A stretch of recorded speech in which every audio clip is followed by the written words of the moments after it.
Hi, welcome to this Kickstarter preview video for a very special game this time, a strategy game for 2 to 4 players, crafted carefully by a father and a son and orientated towards all these people who enjoy strategy games, war games with fantasy and a lot of city building and upgrading, Trinity of Reign. First of all, this is a game that I think you will agree with me once I show you how the game is set up and played. Looks amazing. It's one of those cases that as a reviewer, when I receive a prototype, when it gets in my hands in this state, I really blink, because the game as a prototype as it is already, it's very shiny, very polished, both from mechanics point of view and design, but also from visuals, from display.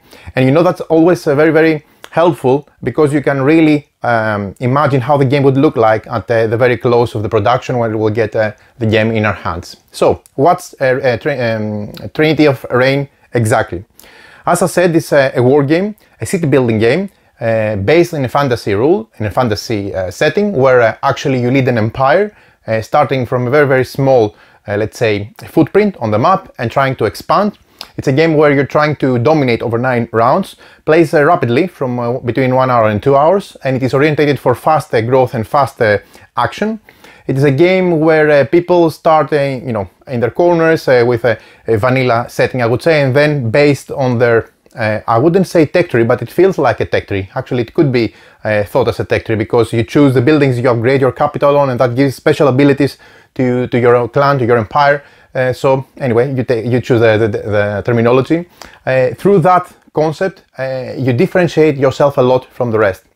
Now, this game is all about rapid expansion and trying to win, focusing on one of the 3 endgame triggering conditions. You can either win by military strength, when you dominate the map by controlling a number of territories based on the number of players, either by wealth, prosperity, when you try to build within your capital. Well, I'm going to come back to the capital, a specific building which shows your prosperity and your wealth, and that's the second way to win the game. And the third way to win the game is through a religious pathway, which actually is enabled with your druids that they run throughout the map, collecting resources, collecting ingredients and preparing potions, magical potions, which give you also additional actions in the game. So it may sound that as a very complex game, but it's only a couple of pages, and I would say the complexity / depth / strategy of the game comes from the combination of the different options and not from the vast amount of rules. It's very simple, and everything is really explained well, both within the rulebook but also on your player aid. The game spans over 9 rounds, and each round has 4 phases. In the first phase, players will collect income. Then you'll move to after the income and the taxation, and you'll move into the second phase, where of course there you will try to use your druid action, expand, move throughout the area, gather ingredients, prepare potions, etc., or double the profit of resources in one region. So that's also a welcome. Resources meaning stone, wood, etc. And then you'll move into the buying third phase of the game, of each round, which is actually people behind the screens, and it's a really big screen with the player board, which has all the expenses and all the income and all the different things that you're trying to buy, and the org chart if you wish. Buy different buildings and upgrades, and then once they reveal, they place them, and they also place troops with the rules of the game, and then they can move their troops through movement phases, and then engage into battles and conquer other areas, etc. So in the vast majority of the game, I think there is a lot of packed action in this one. I'll come back in the end of this video for a more precise opinion / mini review with the first impressions I had with the game. But it feels like when you build you know, you have this amazing visuals of the game, where you build your metropolis starting from scratch, and then you add defense towers for fortification, you add buildings for different possibilities and different abilities essential, and then you populate the map with lots and lots of units. You don't have that many different types of units, but they really contribute with their different strengths. You have the troops, you have the battalions, which are actually, when you have 5 troops, you convert them into battalion, and then you roll a bigger die with different results. And then you have the catapults, which actually destroy fortification points. Speaking of fortification, another thing that I like about the game, but again I'm rushing at the second step of this video, the second stage of this video after the explanation of the rules, where I usually give my opinion. But anyway, fortifications are a big thing in this game. You can build them easily together with other things, like building walls around your cities, build different things that they give you fortification points, and for each fortification point, when you are engaged in the battle, you roll up to 4, I mean you can roll up to 4, but you roll a die with negative numbers that subtract from the strength of the attack of the attacker, if you wish, and then it's total between the massive attack that the attacker is doing minus the fortification, minus and that inflicts you damage in your troops, but you also inflict simultaneously damage to the attacker with your own troops, etc. So very engaging game without a lot of difficult rules, without many details, which I really like. You can really explain it very easily to everyone and then start diving right away into the action, and that's a really good pro in my opinion. Join me at the table. I'll show you how the game works, and we'll come back at the end of this video for a wrap-up and some more opinion slash impressions from the game. I will put down in the description of the video the Kickstarter campaign page, so you can visit the Kickstarter and see what they're up to, but also the link to the game page, so you can see more details about the game and mechanics and the photos and all the lore that it comes with it, and then hopefully that will give you an overall good understanding of how the game works. So join me at the table and let's see how the game works in practice.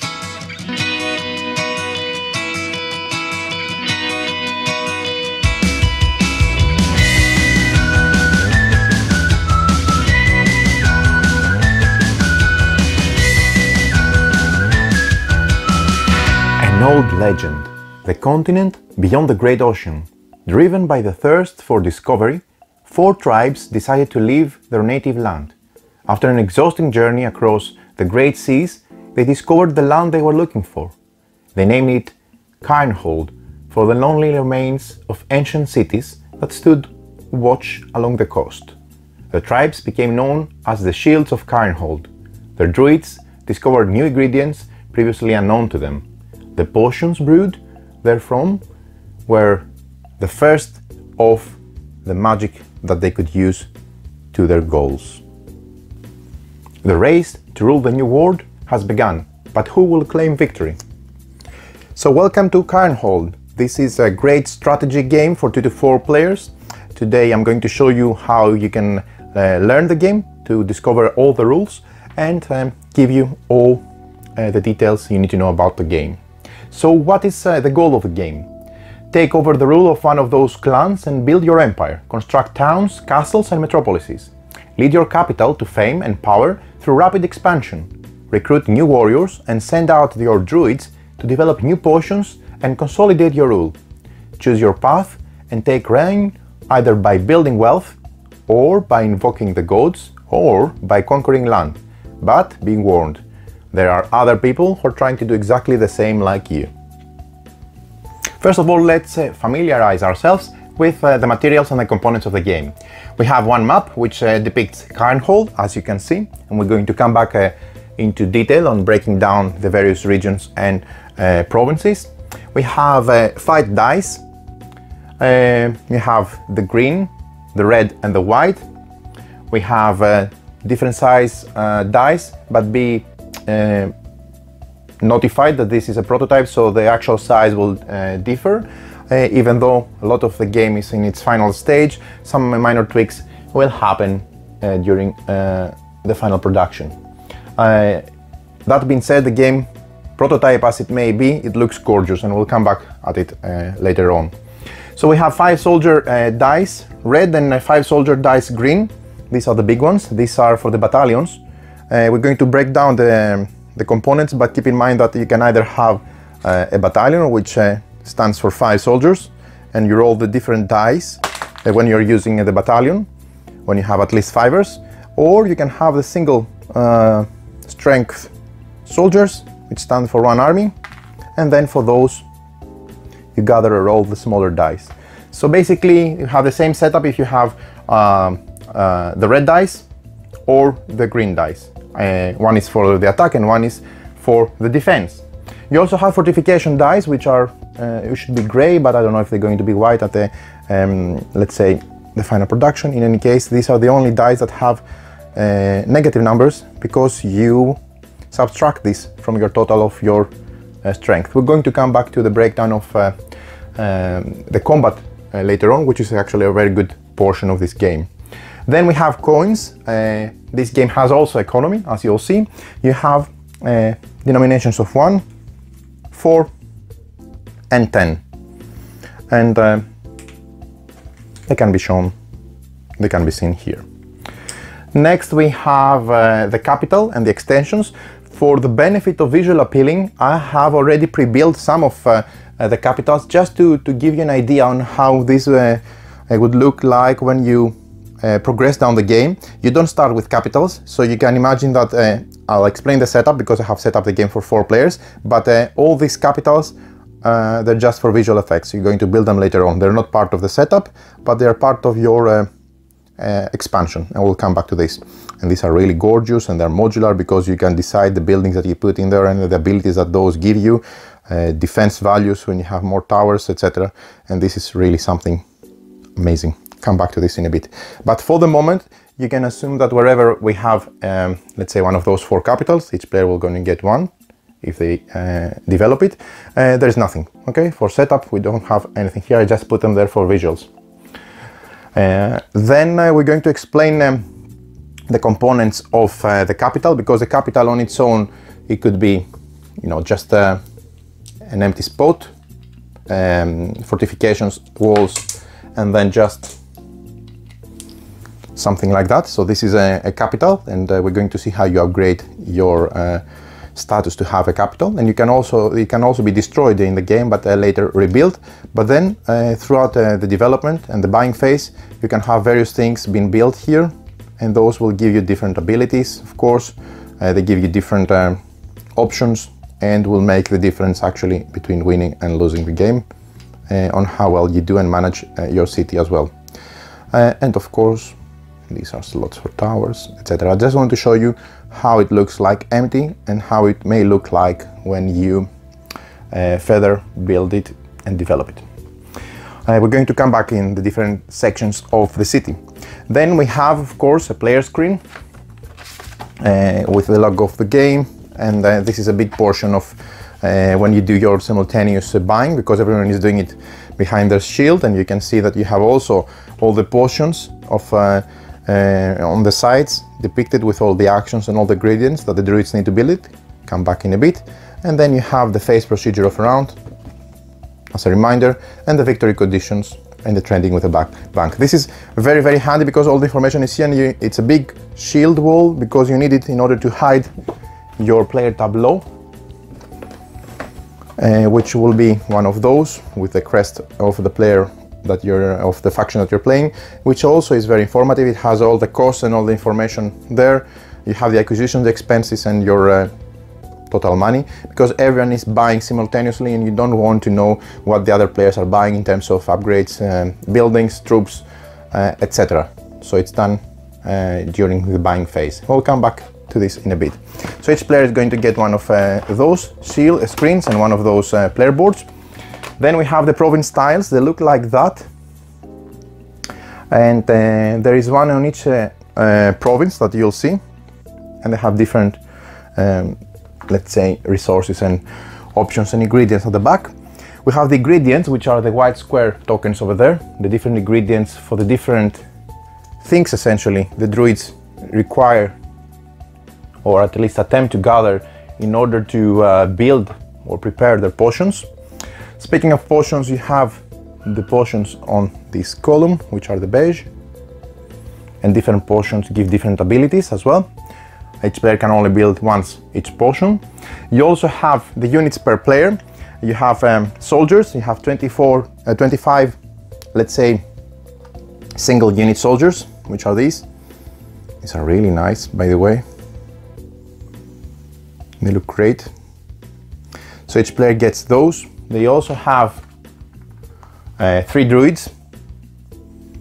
They start with 1 druid in the game. So this is a druid. This also looks gorgeous, by the way. Okay, and then we have some 5 unit soldiers, which essentially are the battalions, and this stands for 5 smaller soldier units.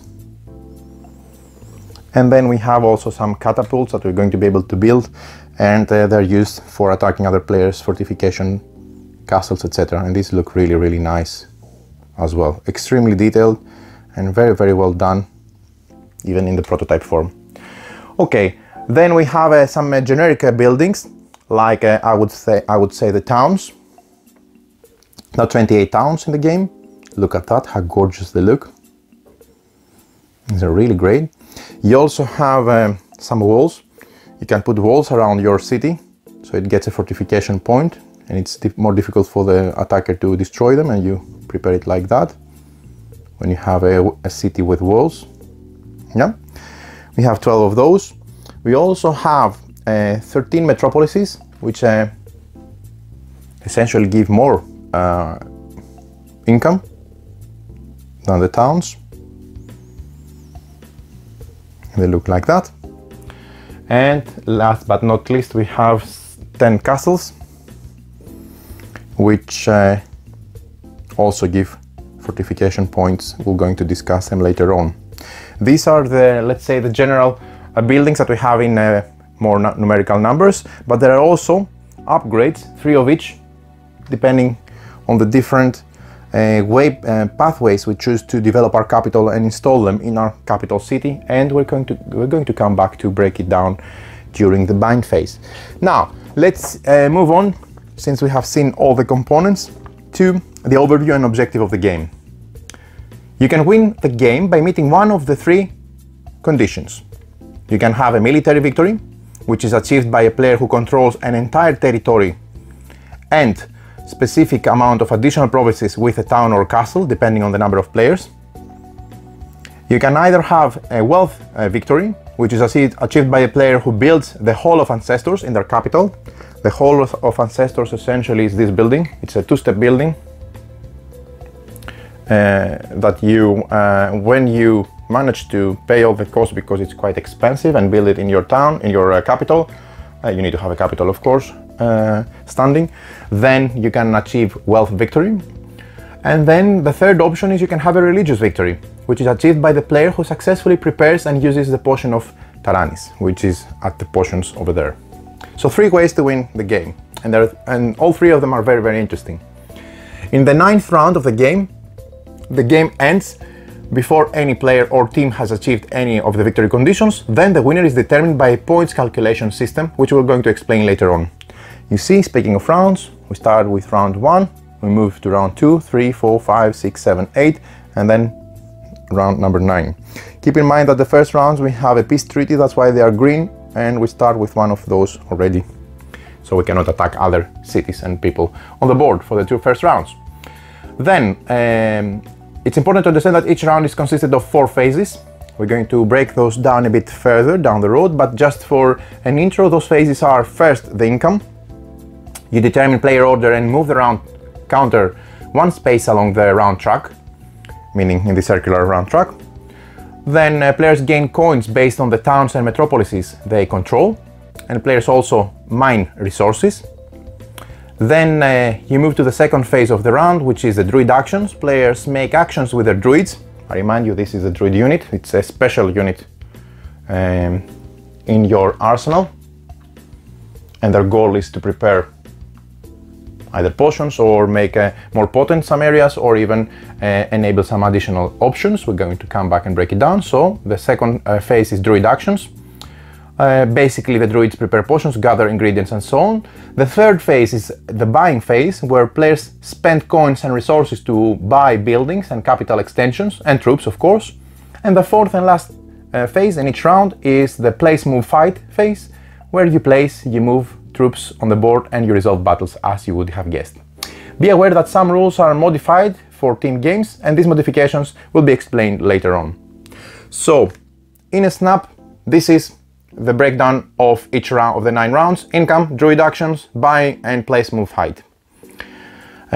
Then we can move to the map, provinces, and territories, so that I can explain a bit further the setup of the maps. So the continent of Cairnhold is divided into 5 territories, and each of those is consisted of 6 provinces. gates connect the provinces with each other. So let's see, take a closer look on the game map. We have the territory border. You see this is the thick line that goes around and makes a territory. So all this is a territory. This one is another territory at the bottom. You have another territory in the center, another one on the north west, and another one on the northeast. So in total 5 territories. Within each territory you'll find 6 provinces, and the province border is a bit different. You can see this dotted line.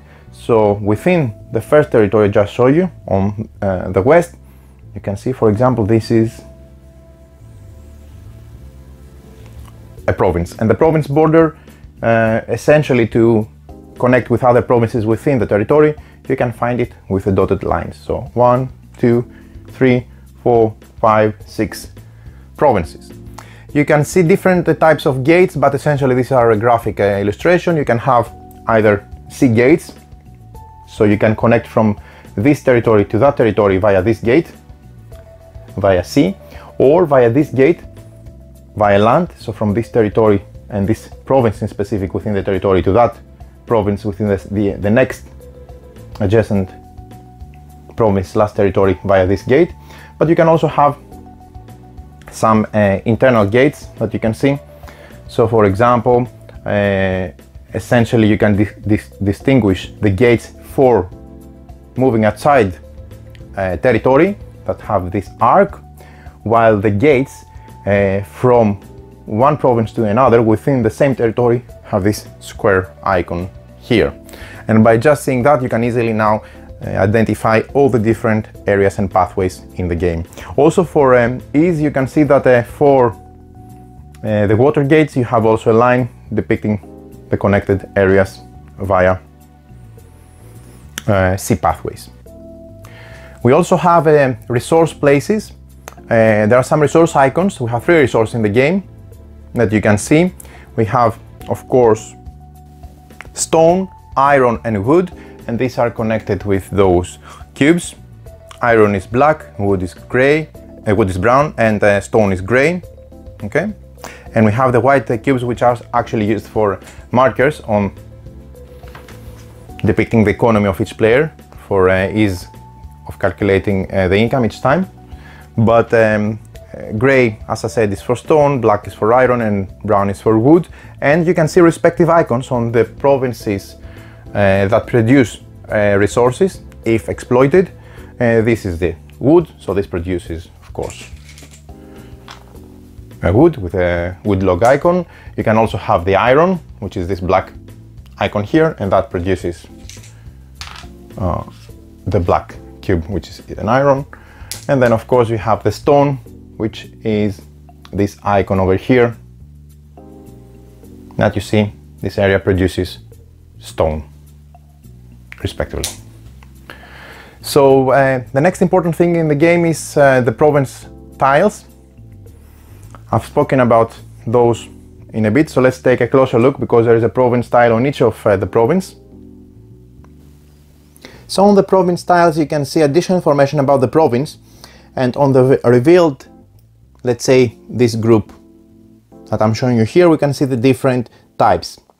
So for example, you can see that on this one you see the generic province tile back. You can either have this look with an exclamation, so this is the back, or this one with an exclamation. Again, we don't know what is what here, but this icon, which is also depicted on the back of the province tile, indicates that it exists also on the revealed side, which means this is a site that indicates that you can build, of course, metropolises. So you already know there before you exploit it that this will have a potential spot for you to build metropolises, and it exists also when it's revealed.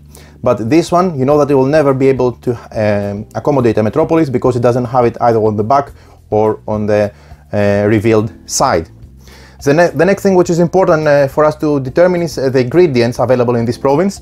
So the ingredients are matching the ingredient tiles that we see, then we collect, and the druids need to collect in order to prepare potions if they wish to do so. And you can see this province has 2 ingredients that they are able to be offered for collection. This one also has 2. And you can also have some areas that they have none. So you don't know if the area has, when it's not revealed, any ingredients from the revealed side. You only know this when you reveal the side. They may also have nothing. But what you do know, even if they're not revealed, is if they have the possibility for later to be used as a building spot for metropolises. Also, there are other icons like this one, showing that this can only be used in a 3 or 4 player game. So you don't use these tiles if you don't play a 3 or 4 player game.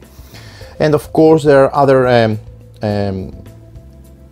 revealed icons like this one, which has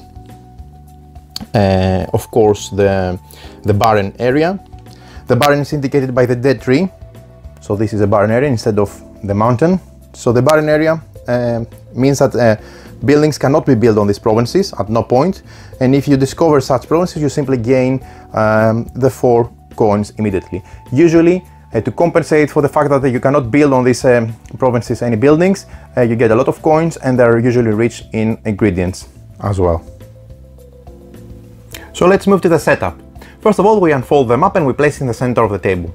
Then we take the province tiles and remove the ones with the icon here, if this is an icon, if you're playing with less than 3 or 4 player games, essentially. You flip them all face down in this area, in this side, and then you shuffle them, and you place one face down on each province on the game board, and if there are only 2 players, you leave an entire territory defined by the thick borders without any tiles.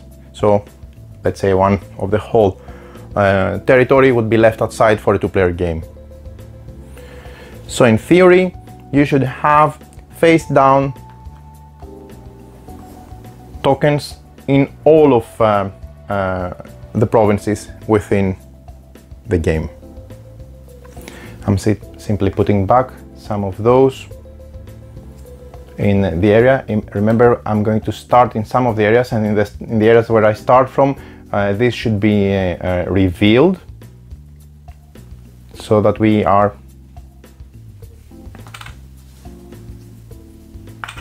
aligning with the setup. Okay, there you go. Now, then we place the ingredients, potions and coins and buildings where they're easily accessible from all players. Each player takes a player board with their crest logo they want for their clan. They take also 2 white markers. I remind you that you can use the markers here to depict your income, for example. You take such 2 white markers and pieces of a single color, so you take all the army units, the 5 army battalions, the druids and the soldiers and the catapults of your color. And then of course you take also some starting coins, so you start with 4 coins in each of the games. Then keep in mind that you need to have also some items removed if you're playing with 3 players. So if there are 3 players, you remove one of the capital extension of each type from the supply, except from towers, 3 of which needs to be removed. So we're going to come back to the capital extensions. These are different from the castles, metropolises and cities, which are generic buildings, the ones on the very top and the ones at the very bottom. But all the ones here, you have 3 of each. So for example, let me show you this one. In a 4-player game, I would have 3 extensions, meaning 1 less than the players playing the game. If I was playing a 3-player game, I need to have available 2 extensions of each of the types, with the exception, of course, as I mentioned, of the towers, because we have 9 towers. So if we're playing with 3 players, we remove 1 capital, so only 1 capital per player, and we remove 3 of the towers, so we only have 6 remaining. So immediately you understand that you will not be able everyone to build everything, not only due to time and economy matters, but also due to restrictions from the component list.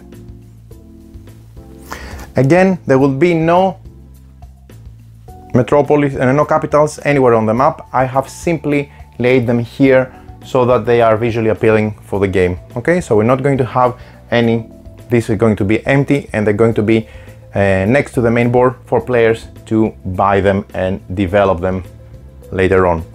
So let's see how we choose the start positions. Starting with the hairiest player, who takes the first player token, which is this round disc. Then going clockwise, each player places a town and 2 soldiers of their color onto any province and reveal the province tile there. So let's say this was my first placement, I would place a town here. Remind you, this is how the town looks like, together with 2 soldiers from my color. Okay, so I place them in any province I want. And then I immediately, if this would have been flipped, facing down, I flip the province tile so I can see exactly what it is. Take some caution not to cover any resource icons or not to cover the holy places, because this I didn't mention before. We also have 2 icons for holy places, which will make more sense when we talk about potions and druids. So this is one holy icon type and this is another holy icon type, and we have more on the board. Okay, so each player places one, starting with the hairiest player, 1 city with 2 soldiers. Then we move to the next player clockwise, to the next player, to the next player, and this procedure is going to be followed 2 more times, so in total of 3 times, and during the second time the player order is reversed, and for the third time it gets reversed again, so that we have another placement. On the third turn, each player adds also a wall to one of the 3 towns, and they also place a druid in one of the provinces. So you see that, for example, let's say the red player has 1 town with 2 soldiers, another town with 2 soldiers, and another town with a wall piece, which I placed during my third placement, with 2 soldiers and a druid unit. So it's very clear that after this setup, each player will have 3 towns, 1 wall, 6 soldiers and 1 druid on the map. Okay? Forget again about capitals. Also, it is important to know that if during this process you reveal a barren token, like this one with a dead tree, then you're not able to place a town there. You just remove it and you place it back to the stock. Instead, you get the amount of coins mentioned on the province tile. Okay? So, this is how we start with choosing our starting positions. And just keep in mind that barren provinces are rich in ingredients, and provinces without the possibility to build metropolises, as I mentioned before, are also more often blessed with ingredients that can be used for potions.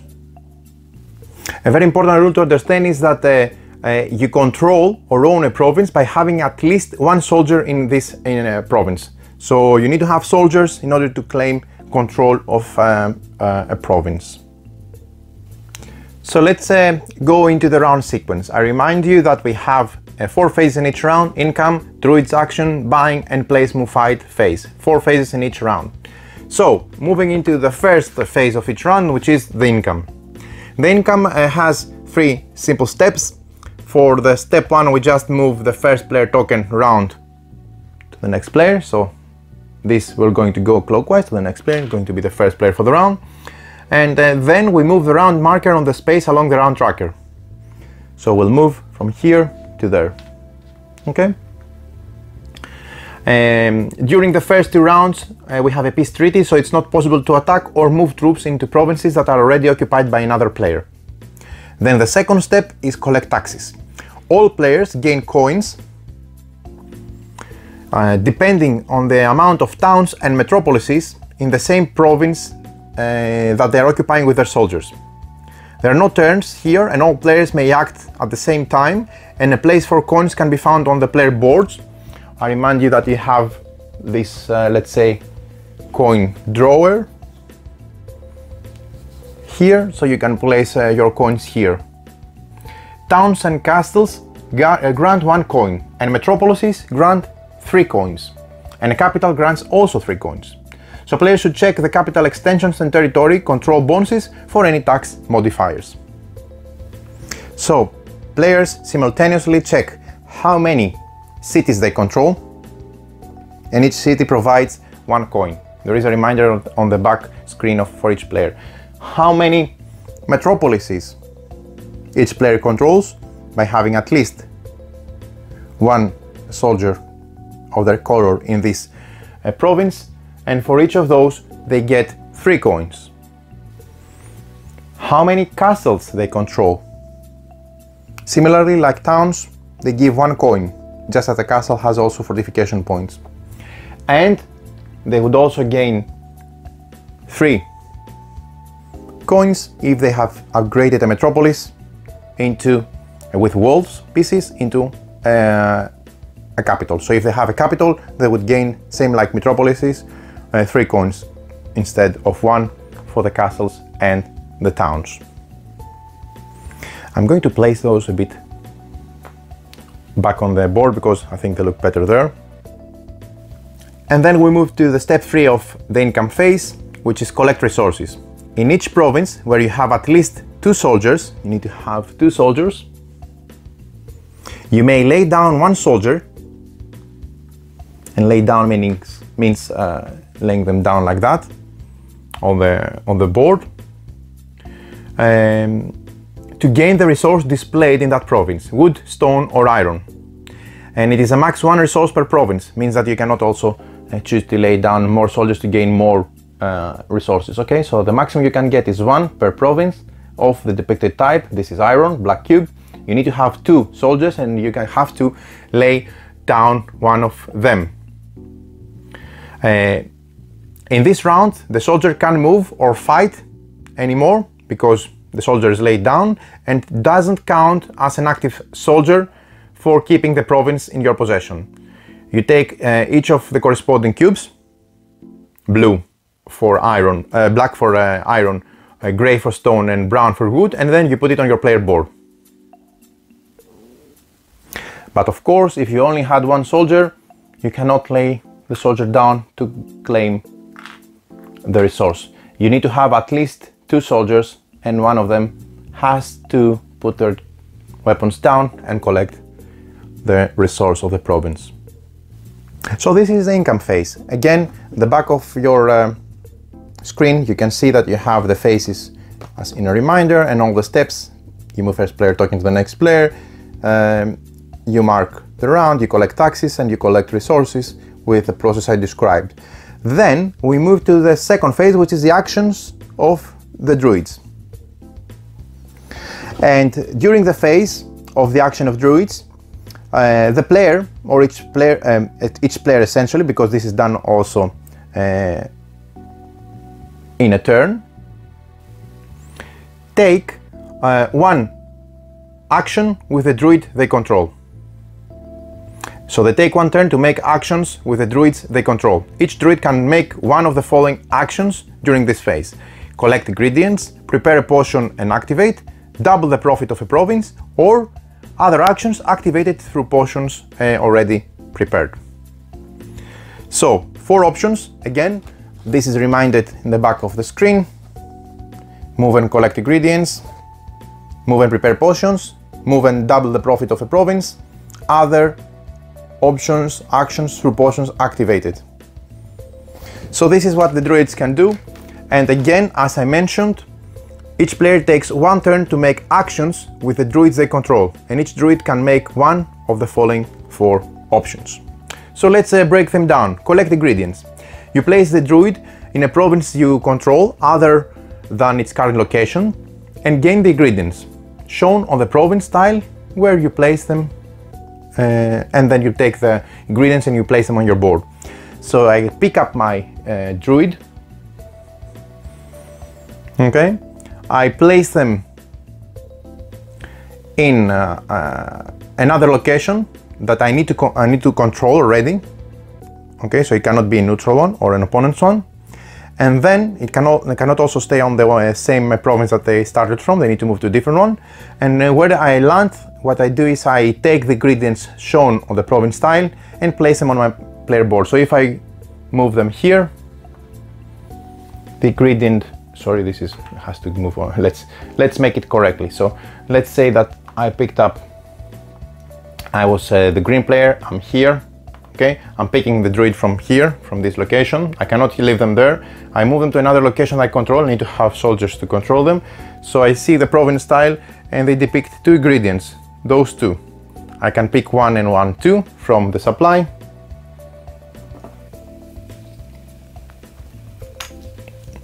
and I take them, I collect them, and I place them on my player board. Again, I remind you, this is done in player order, okay? So, this is how you collect ingredients. We have different ingredients, as you can see here on the top right. We have the light mistletoe, we have the blood crystal that I showed you before, you also have the power mushroom, we have the frog, we have the salpeter, and these are 1, 2, 3, 4, 5 type of ingredients that you can see here. At any point during the game, players can trade ingredients and resources with each other. You may also sell at any time any resource but not ingredient to the bank for 1 coin, or buy any resource for 6 coins. So this is the first option to perform an action with a druid, is to collect ingredients. Very simple as that. What about preparing potions? You place the druid in any province you control other than its current location, similarly like collecting ingredients, and if there is a holy site there, then the druid may immediately prepare 1 potion available at the holy site based on what the holy site allows for you to prepare. So you see, let's say I moved here, let's say this was starting on another location, so if I move here, there is a holy sign. I need to control this area, of course, a holy site there, and then the druid may immediately prepare 1 potion available at that holy site. To prepare the potion, you return the ingredients based on what is also depicted on the back of your screen from your possession to the stock, and each player may only prepare each type of potion once during the game. You lay the prepared potion down directly beneath your player board, and from the next round on, your druids can use the potion as described on the potion abilities during the druid's action. A specific action from the potion can only be used once per round. So you see, for example, that you have 2 nodes. This holy site of Essus can prepare the specific potions that you see here, and these are the ingredients required for the preparation of, for example, the border hopper, which gives you this possibility.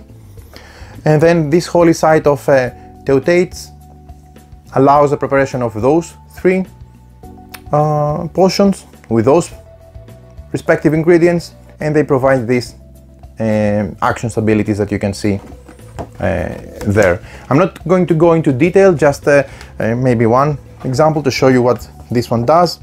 You can do movement and move any troops from one of your provinces in an adjacent province of your choice, even if there is no connection. Okay, so that's why it's called border hopper.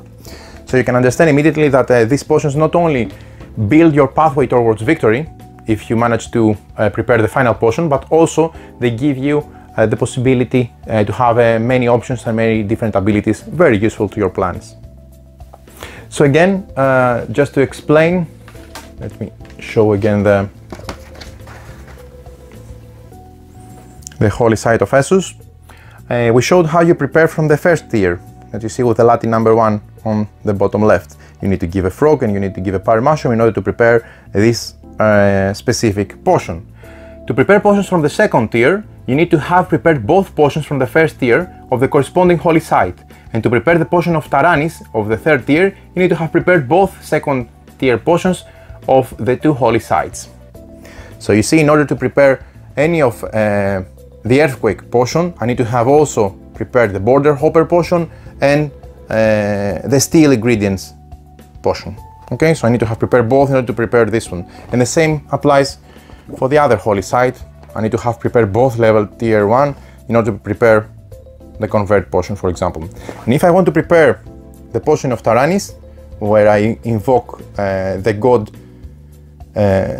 god father Taranis, what I need to have is both level 2, so this one and that one, in order to be able to prepare the level 3 potion and win via religious pathway. But to invoke the Godfather Taranis, this is an additional action each player can unlock through potions. A player that uses this action will achieve a religious victory at the end of the round, unless another player also achieves a victory condition, and then we'll move to the point calculation system. So, moving back to the options of the druids. Either collect ingredients we've seen so far, or prepare a potion and activate. The third option is to double the profit of a province. You place your druid on a province you control other than its current location, so this is the same like before, and you gain coins equal to that province's income. So this makes sense to move your druid in a, let's say, a province that will produce a lot of coins for you. So this is the third option for your druid. And also, there are other actions activated through potions that you can also enable. So the third phase in each round is the buying phase. During this phase there are no turns and players may freely spend coins to purchase troops, buildings and capital extensions. Players may use their provided player screens to hide their purchases before the reveal and deploy them in the following phase, that is the fourth and last phase in the round. So what about buying buildings? You may buy any building in this phase by paying their cost. You're able to place the building only in provinces you control with your own soldiers. You must not place buildings in barren provinces, and of course you may not build a castle in a province where there is already another building, or build it in a province where there is already a castle. Some capital extension bonuses may change these restrictions.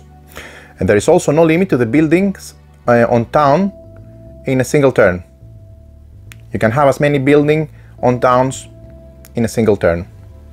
And you may upgrade to a metropolis, buy a wall and even upgrade to a capital all in a single turn if you pay all the required cost. You can also demolish. At any time during the buying phase, you may demolish any buildings in a province you control by placing those buildings back in the relevant stock. And keep in mind that during this stage, each building or troop that can be purchased is always shown in the same way. Above the illustration, the one-time costs are shown, so you can see here, for example. You see the one-time cost.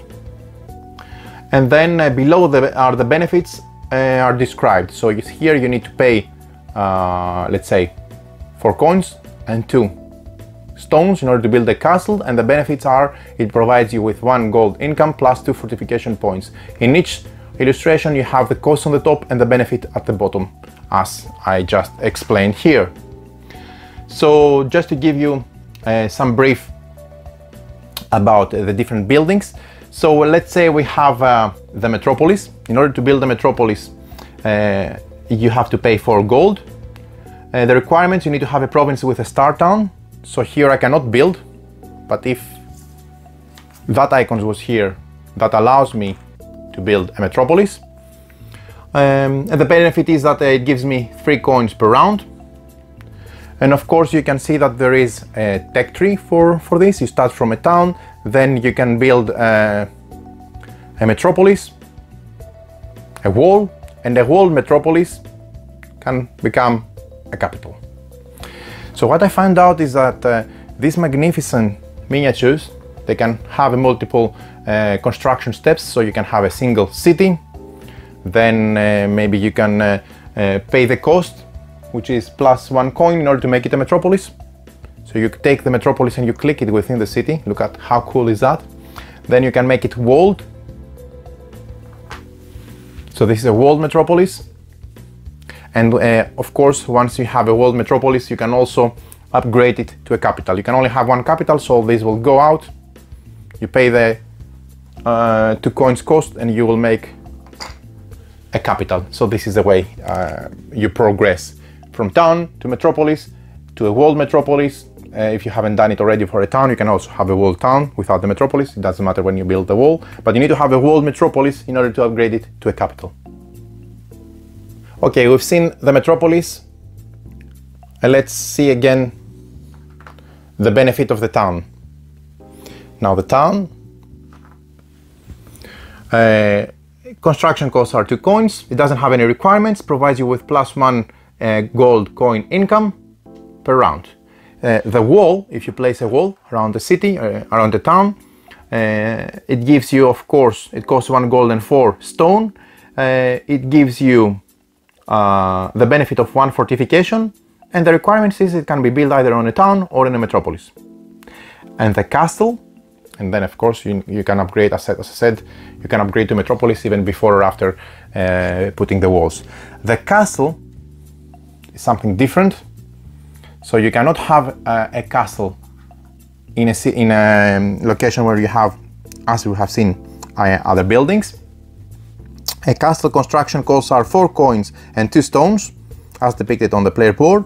It doesn't have any requirements other than that I described before, and the benefit is it provides 1 coin, like towns, but also it gives per round, and also it gives 2 fortification points for your defense. We've talked about the player board. Each player has a player board that primarily helps them to track their purchases and spendings during the buying phase. There is the treasure chest, which you can find here on the bottom right of your player board, and this of course depicts the area where you place your coins, your bank essentially, your supply. You have on the second, on the top portion, all the purchase overviews. You can see an overview of all the buildings and troops and costs that can be purchased and the benefits. For example, you can buy a unit, soldier unit with 2 coins, okay? And if you have 5, you make them a battalion. Here you can make you can build a palace by giving 4 gold coins and an iron, and then that gives you the additional benefits described here. There are also instructions in the player board, but they're very, very self-explanatory. You also have the shield symbol, your crest, that you can see here on the top right. This is just a visual, it doesn't have any effect in the game, and you have also here 2 boxes. You have first of all the expenses. Because this phase is done simultaneously behind the screen, here you place your spent coins for this phase before they are returned to the stock at the end of the phase. And under acquisitions here, you can place the purchased buildings and troops. There is also a coin bar where you mark your current income, inclusive all your bonuses from capital extensions and all your territory bonuses with the white cubes. So that you can easily see what is anytime you're given income. Okay, then we have the capital extensions. A capital, let me move this around so I can show you the capital, and let's place it here. And I'm going to remove everything from within, so I'm just going to show you an empty capital, as it should be. This is how an empty capital looks like. So capital gives you access to a variety of extensions, and each building brings you additional bonuses. Each player has access to 1 capital. During the buying phase, you may pay 2 coins to replace a paired metropolis and a wall, like this one, into a capital. And then you remove those and you replace them with your capital piece. If a player's capital is captured by another player, it's immediately returned to the original player's stock, and the province it was belonging reverts back to the metropolis without a wall. You must not build any capital extension in the same round of constructing your capital itself. You need to do it in subsequent rounds. And there is a limit of supply of extension available, so you may not be able to build certain extensions if too many players have already possessioned them in advance. If an extension is destroyed or demolished, it is returned to the stock. And unlike buildings, extensions cannot be freely demolished by a controlling player. There cannot be 2 of the same extensions within a single capital. For example, a player has a market hole in the capital, they cannot build the second one. And the benefits of capital extensions do not apply until the end of the phase in which you bought them.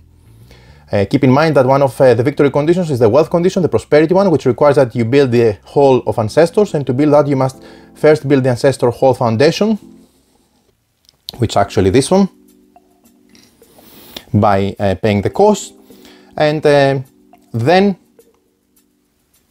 you can build the top, which can be done on a subsequent round, so you cannot build them on the same round. Once both parts of the Ancestor Halls are built, and if it's still present at the end of the following game round, the game ends and you achieve a wealth victory, unless another player has achieved the victory, in which the victory is based on points. So, something that I would like to disclose to the designers, because there is a very good explanation of all the building spaces of the capital. You see you have the circular spot, which is red, those special spots which are blue. You have 3 spots for defending towers, and you have a spot for a government seat here. So all the buildings are depicted with colors to match those spots, because you cannot stick something that does not fit the base. So this is very, very well done. But I have 2 suggestions to the designers which will help. First of all, these blue, green, red and black icons should also be depicted on the player board, but this is a minor thing. This will make it very, very easy for you to identify exactly where goes what in the slots. And the second thing that may help is if these are pre-painted, or you have a sticker, a black sticker here, a red sticker here, 2 blue stickers there, okay, and then maybe a green dot, or it's not necessary for the defending spots. If that's done, then it's immediately visually appealing to the players where they can put what type of building extensions.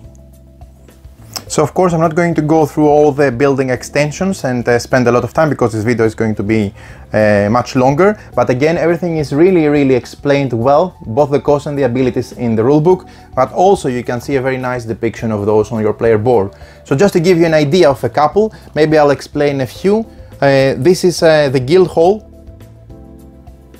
that you can build. It's let's say a black type of building. That means that it costs, the cost is specific to this building. It costs 6 coins and a stone. That's a construction cost. Once built, it goes on this governmental space. That's the only space it can fit. So if you have a guild hall, you cannot have, for example, let's say a palace, or you cannot have a different type of building specifically for this lot. But anyway, the guild hall, what it does, it gives you additional fortification point for your walls and castles.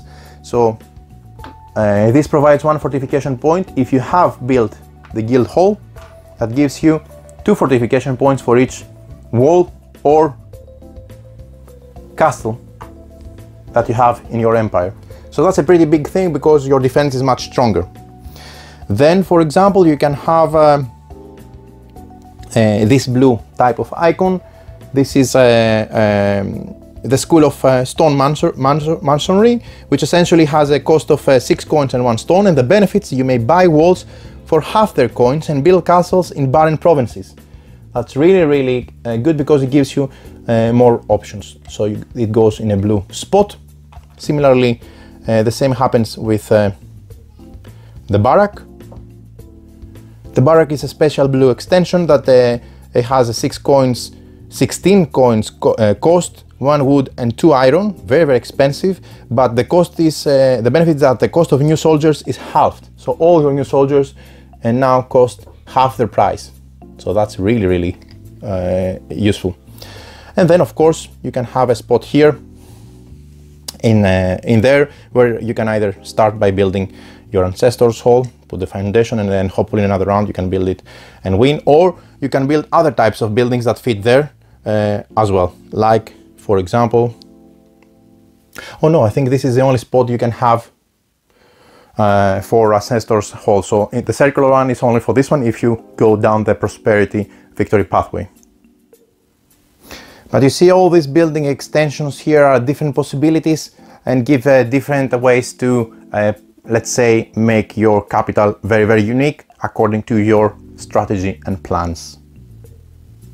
We talked about buildings and extensions, but you also have recruitment. You can spend the indicated coins to purchase soldiers, catapults and druids.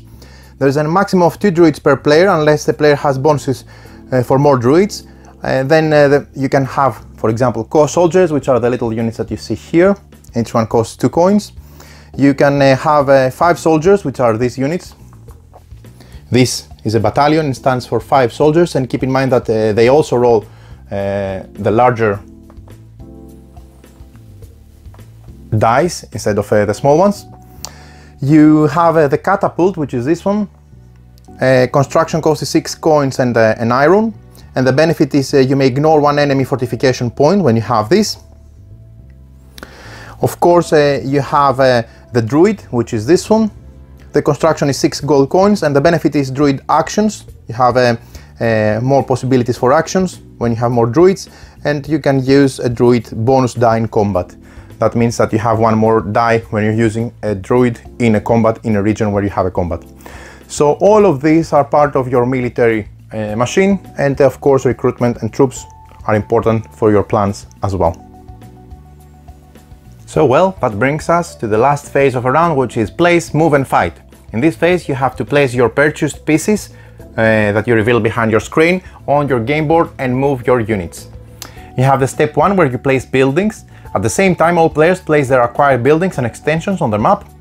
When doing so, you must respect the requirements for buildings. That is, towns and castles require that there are no buildings already in the province.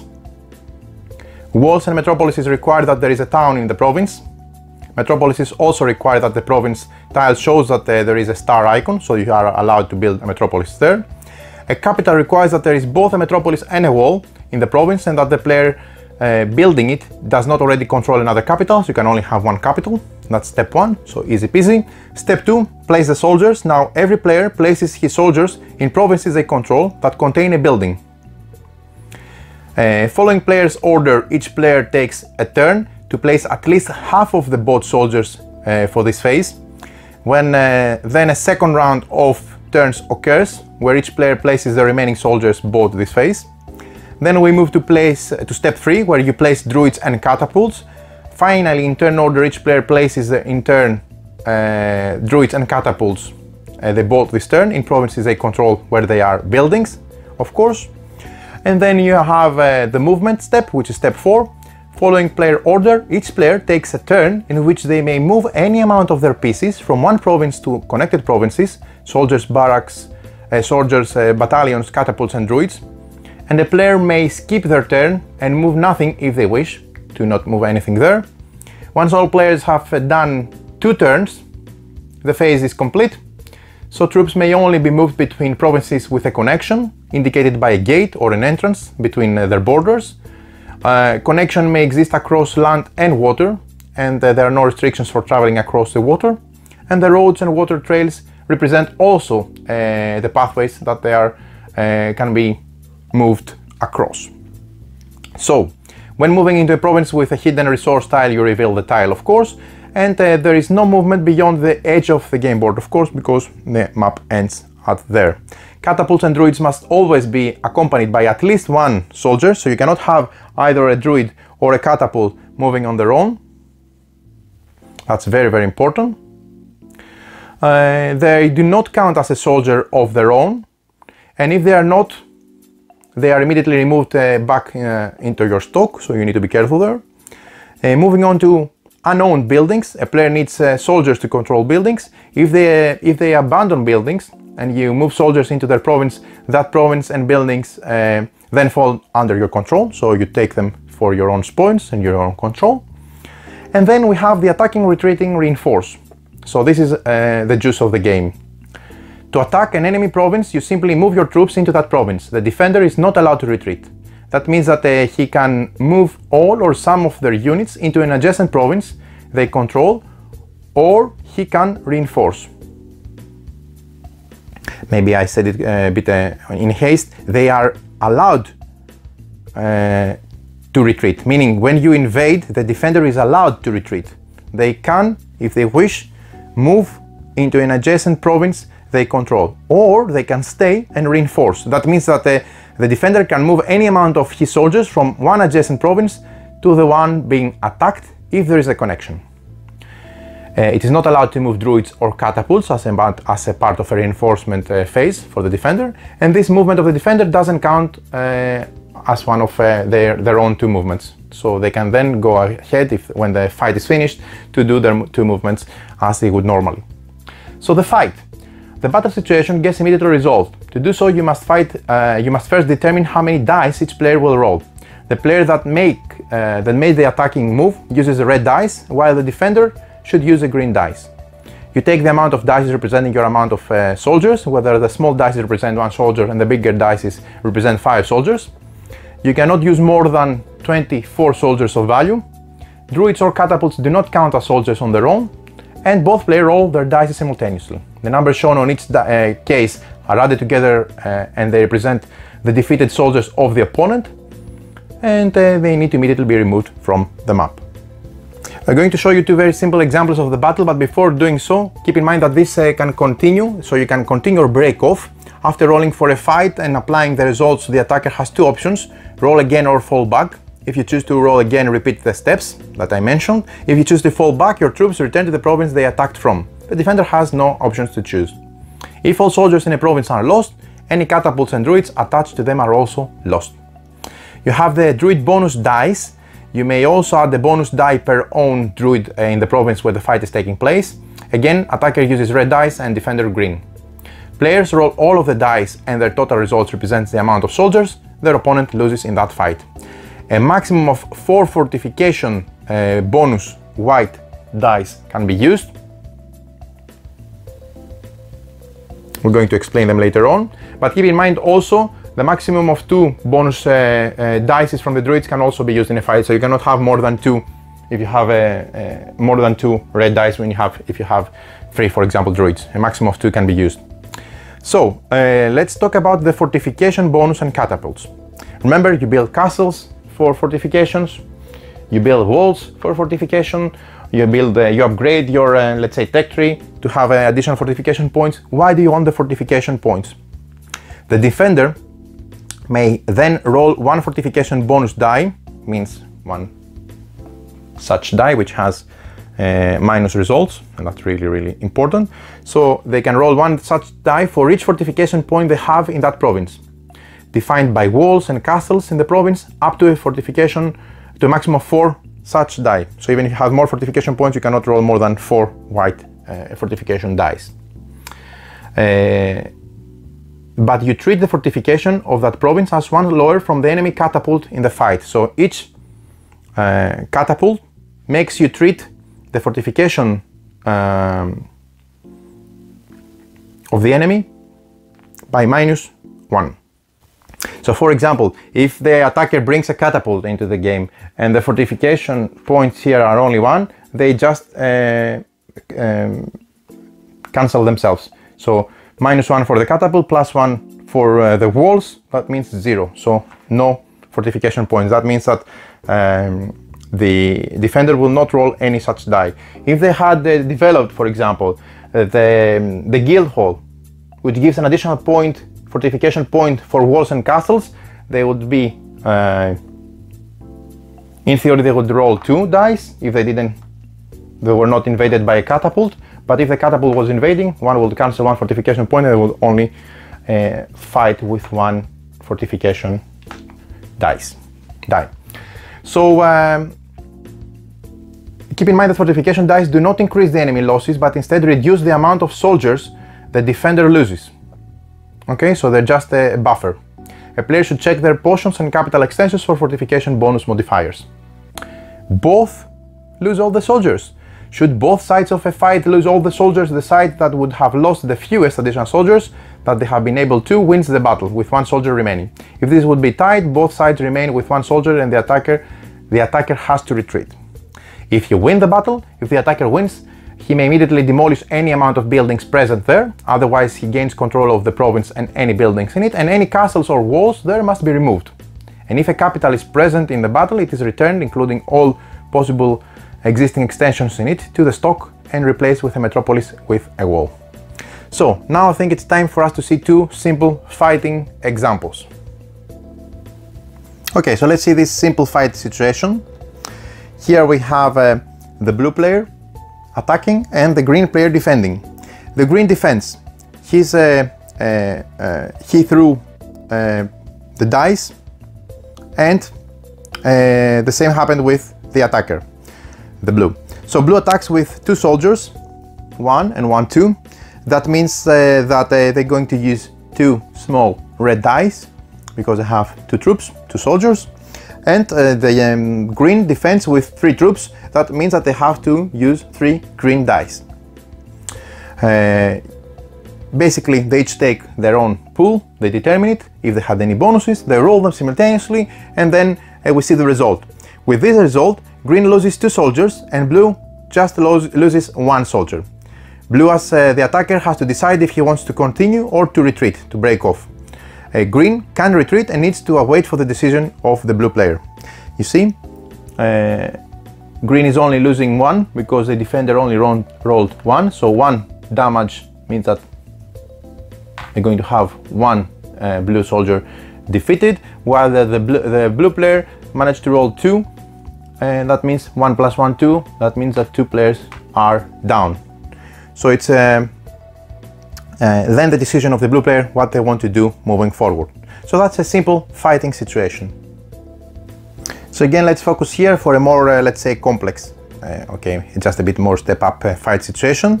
Blue gets an additional Druid bonus die, which has white numerical values. Don't confuse it with, mix it with the soldier dice. These are black numbers on red die, these are white numbers on red die. The same goes for the defense.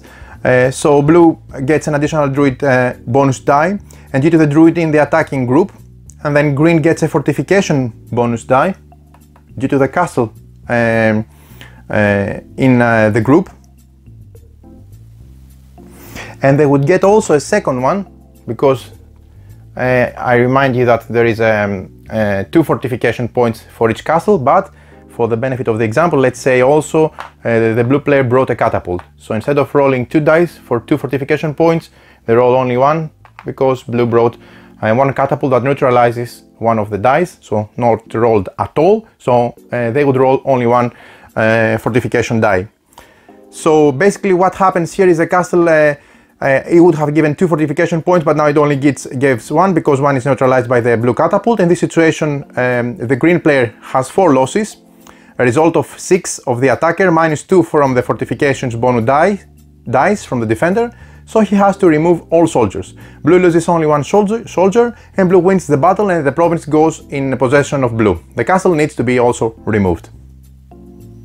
And again, it's very easy to sum everything, because it's 4 for the Druid bonus die, plus 1, 5, plus 1 from here, the rolled example. Let's say they rolled this, so 6 on the blue side, and that's minus 2 from the 6, that would be 4. So they need to take damage of 4, so they only have 3, so all 3 of them green soldiers are deleted, removed from the battle. That means that there is no soldier holding the ground, and the blue simultaneously has only 1 casualty from the 1 green die. I remind you that this is just to reduce the damage of the red, not to inflict damage on the soldiers. So 6 minus 2, 4. 4 damage and only 1 damage on the blue. Green is vanished, and blue claims the province, but has to remove the castle. So, ending and winning the game. As I mentioned at the beginning of this video, there are 3 victory conditions player can achieve victory with. And they will potentially end the game early as a result of the victory. You can have a military, when you're playing all versus all, 1 territory and 6 for 4 players, or 8 territory, 8 for 3 players, or 9 for 2 players, additional provinces with a town or castle at the end of the round. You can have a prosperity victory by constructing the ancestor hall and hold for a full following round, that it doesn't be destroyed. And then you can have the religion victory when you you have invocation of Taranis. If you have a team game, respectively, you need 2 territories and 6 additional provinces with a town castle at the end of the round, or you need construction of ancestor hall and hold for the full following round like before, or the invocation of Taranis like before. So no difference for that, only the territories for the team game differ. If no victory condition is achieved by the end of the round 9, or if any round ends and multiple players have achieved the victory condition, the winners are determined based on who has the most points. A player gains 1 point for each town, druid, 5 soldiers and potion of the first tier he possesses. A player also gains 2 points for each metropolis, province, capital extension, territory bonus, tier 2 potion and potion of Taranis he possesses. And then you tally your points and see who has the most. You can have player elimination. The game will also end at the end of any round in which a player has completely eliminated another player. So another player owns no provinces. In this case, you apply again the score point system to see who won the game. You can have a rule for a set of rules for team game, which is very simple. In addition to the alter victory conditions that I mentioned before, fights and moves have different rules in a team game. Allied troops in the same team can move into each other provinces and will not cause a fight. During a fight, allied troops in the same province as the fight can pool their dice together and may distribute losses among themselves as they wish. And to win the game, the allied players have to reach a victory condition together. So there you have it. These are all the rules for Trinity of Reign. This is an extremely robust and surprisingly fun and deep game without going into a lot of details. I've explained everything to you so that you can replace the rulebook and play without any need for reading the rulebook or going through details. But you can see that this is a very, very fun, interesting, and I would say carefully crafted the game. I'm really surprised and astonished by this, but let's move into my final conclusions portion of the video and finish this and wrap up. Okay, so first of all, I have to admit the fact that this game in the prototype form looks they went in such great lengths to provide detailed minis that they really match what the game is trying to do with the upgrades and the different buildings. I would say that reminds me of old school video games like Heroes of Might and Magic, where you build your different buildings in the city, and suddenly, you know, from a 2D landscape where you have a very, very flat city, towers start to pop in, and different buildings, and all this give you different troops and different abilities and different things that actually make you more powerful. This game has managed to give this feeling on the tabletop experience, on the table, in a board game, in a physical component, on an analog, let's say, framework. I would say that the fact that the game is really fast action orientated gives a lot of additional strength points in the overall impression that the game leaves. First of all, you start with a minimum amount of troops. You start with, I would say, I think three cities and 2 troops in each of those cities. One of your cities has walls, and then there's also 1 druid unit. And then throughout the next 9 rounds, you get more troops, you get more buildings, you get more fortifications. So you have to first of all read the map very nicely, because there are different advantages and disadvantages on the map. You cannot go from everywhere as you would expect to everywhere else. You have to use the pathways. You can barricade yourself around specific entrances, etc., on the different provinces and different regions. And that's very, very important. The fact that you have clear visibility on what your enemies are amassing together on the board, with the different abilities, with the different troops, but also with the different upgrades in the capital. You can have many castles that give a fortification. You can have cities with walls that you can add fortification, and fortification is a very important thing in defense here. But again, the attacker can have catapults, which they give also. They subtract one fortification point from the attacker, from the defender. But the most important thing for me is that the game really runs on parallel, I would say, engines. The first engine is the Druid. Druid moves along on the player board, and they can gather ingredients, so you can focus on trying to get the victory via the religious pathway, means construct potions, which they also unlock special abilities, which they also give you at the end if you manage to construct the Taranis final potion, the religious win. Or you can focus on the military strength. If you have pathways and you see a lot of room for you to take, you can press so that you can gain a lot of regions and try to get X amount of areas depending on the number of players. Or you can try to dominate through prosperity and wealth, because if you build a really nice, good economy, then you'll have coins pouring in every round, and then you'll be able to build the 2-step, let's say, building that the Ancestors Hall, which gives you the prosperity option pathway to victory. So overall, I think this is a great game. I'm really surprised, but I think this game is really that well crafted and that well done, because it's apparent that it comes from the love of a father and a son playing it together, testing it together, and really making it a gorgeous masterpiece. I think it's their first game, but that doesn't say anything. We've seen a lot of other cases where the first-time designers really managed to nail it perfectly, and I think this is one of these cases. The fact that it plays only in a couple of hours is also a plus. Not many rules, everything is really well collected on your player board, so you can have your economy, the abilities that you have, you know, and make your master plan. Essentially, it's a war game, but I would say with a very robust, straightforward and fast framework that allows for very tense back and forth, a lot of pushing, a lot of action, a lot of dynamics on the board, and I would say some pretty amazing experiences. So really love this game. I'm highly recommending. I think it's obvious that it's a great design, but this game is amazing how much it tries to deliver, how many things it tries to deliver, but it does it through a very simple mindset.